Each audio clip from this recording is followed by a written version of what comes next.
Hi, I'm Jerky'5, and this is why I like 3D printing.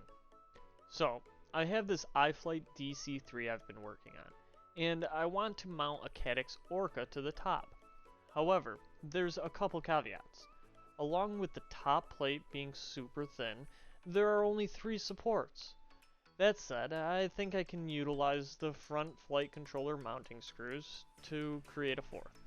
Everything is soft mounted, so it shouldn't cause an issue, but final tuning tests will tell us for sure. Along with that, any pre-made mounts I could find had the camera sticking way far back, and I couldn't effectively mount my battery. This is when I knew it was time to open up Fusion and have some fun.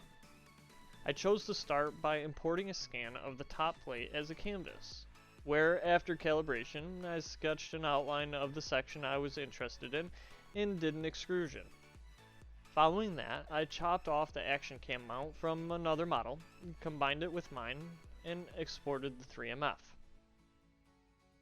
From here, I'll set the printer to get warmed up and bed mapped out while we get this model sliced and diced. I like to take special care in my print settings, especially TPU, paying close attention to layer height, layer width, and support settings, if there are any.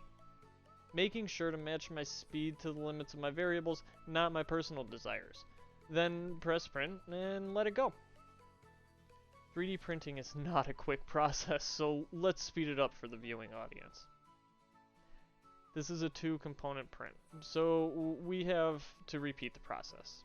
Not as in-depth the second time though, as the model we require is already made for us and easily obtained on Thingiverse.